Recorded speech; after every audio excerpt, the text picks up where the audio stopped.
On this episode of That Carolina Guy, I'm going to take you back to a time in the 80s, folks, with a band that kind of helped change the music scene in metal. Before we get into today's content, make sure you subscribe.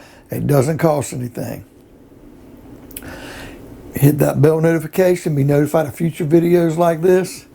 Pound that like button and leave some comments, folks. I love the dialogue. Okay, guys, That Carolina Guy here. Gonna look at a band in the 80s, folks. Came out of Houston, Texas in 1982. Really didn't get a good start, I'd say, until about 85 with an album called Dealing With It. Now, they did release an 82 album called Dirty Rotten EP. I'm talking about the Dirty Rotten Imbeciles, or DRI. They had a 22-song EP, 18 minutes long. So it had that punk influence. Much like the Stormtroopers of Death or other punk bands, even though SOD was not really a punk band, but they kind of had that punk influence. They do like a minute song or 45 seconds or whatever it is. Had so much popularity, you can't really find that EP anymore. They actually did a Dirty Rotten LP in 83. But by the time 1985 rolls around, their second true album called Dealing With It comes out. It's critically acclaimed, folks. And this is about a period of time when the guys in the band, or right before this come out, they decided to relocate from their home base of Houston, Texas, to San Francisco to be with other bands that were hitting heavy into thrash, because you had that thrash sound in the Bay Area and in LA. Okay? Now, Spike Cassidy was a guitar player. Kurt Breck was on vocals. His brother Eric was the original drummer, although when we get to the good part of the DRI years, Felix Griffin is going to take his place. And Josh Papa is on bass. Now, they would have lineup changes along the way, but Spike Cassidy on guitar and Kurt Breck, the vocalists, were the two main guys. Okay, by the time we hit the year, I want to go back and say it's 1986, 87. Their third album comes out. Now, this is the critical album in 87 that comes out, folks. This is called Crossover. Now, they have a logo on there. It's a circle. And if I could show you, because I do have the tattoo, if it shows up, it's a circle with a little, looks like a handicapped guy running. And he's called Skanker Man. And Eric, the original drummer, was in art class in high school, and they had a project to create a business logo. And this is the logo he created, called Skanker Man. And it stuck with the band. Very impressive. And that logo really is, I wouldn't have a tattoo of it if I didn't think that highly of the band. But it is on the cover of Crossover. And when this album comes out, there were bands like the Crumbsuckers, and who had Misfits and other kinds of bands that were punk influenced. But the Crossover album is just that. DRI was going and playing before audiences, and they had this punk sound. So the skinhead kids were going to the concert. But they also had a metal sound.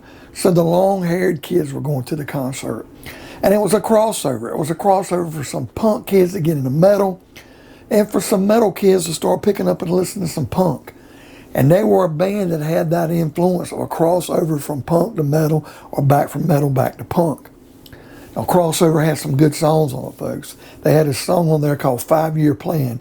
I lose, you win. I lose, you win. I mean, it's a great song. A song called Redline. Had a really good riff on it.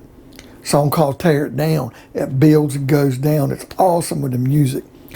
And they had a song called The Coffin. And that was pretty, and that was very short, like a punk sounding song. Didn't last probably even a minute. Now, the best album they ever did, in my opinion, and this really is going to say that if I only could take 25 albums with me on a deserted island, this album here would be one of those 25. and it was the 1988 release of Four of a Kind. If you haven't heard of DRI, the Dirty Rotten Imbeciles, and I'm much like said this with Paul, if you're into metal, or you like some obscure bands in metal, buy this Four of a Kind album. If you go on eBay or Amazon and can pick it up, if you can. It might be expensive now because it's hard to find. But if you can find their album for a few bucks, pick it up. Buy it on DVD. I had it originally on cassette and I got it on DVD now. It has a sound to it. It's very well produced. The bass is very strong on this album. Guitar playing's good, the drumming, and Kurt Breck's vocals are excellent. They had a MTV Headbangers video called Suit and Tie Guy that was on this album. Songs like Modern World, Shut Up, Slumlord, Manifest Destiny. Just great, great songs. They even had a song called Dead in the Ditch. Pretty young girl from Oakland Hills stole her dad's car on her mom's pills, ended up dead. Just what you thought, you end up dead in the ditch. Very short. Lyrics don't make a lot of sense. Just really, really good music. And like I said, if you're looking for something that's a little different, it's highly produced, very good. By the time they hit Four of a Kind in 1988, the band was very tight. Then they actually come up in '89 with an album called called Thrash Hard. Song called Thrash Hard on that album. Very, very good. It picks up tempo, comes back down. And they had a song called Beneath the Wheel, which was a little slower, but a heavier, grungier sound. That album was good. Now, they did come up with a final album, and I didn't write it down. I'm not going to put it up here. And they still toured to this day and have been around off and on because of health issues. But folks, if there's a band that hit a period of time in the 80s that really had, and I grew up in this time, folks. I'm in my 50s now. I was in my teens then, getting ready to hit 20. And it was a time where the metal scene was underground and you had to buy a hit parade or a circus and find about these upcoming bands. And every band in the world was being signed to a record contract. Some of these bands sucked because they had good cover art, or they had a look, or they had a cool name or cool logo, or maybe they even put out one or two good songs on an album. They were etched in the memory of many teenagers who were looking for that next band. And DRI fit in that, especially in the mid to late 80s, because of that punk sound that had a metal sound to it. And they had a real good logo. They had a cool name, DRI, Dirty Rotten Imbeciles. The guys in the band fit the bill. Just long-haired kids, guys with regular hair, just being in a band wearing T-shirts and jeans and just jamming out about the music. And they had a really good quality sound and some really good songs.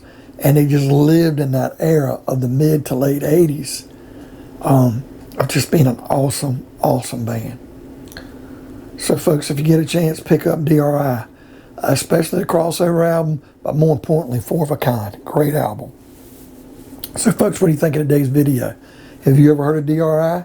Do you have a band that you go back in your youth and listen to and think that they really need a voice to be heard from? Leave me some comments. I love the dialogue. Pound that like button. Hit that bell notification and be notified of future videos. And subscribe, folks. Doesn't cost anything. I'll see you on another episode of That Carolina Guy.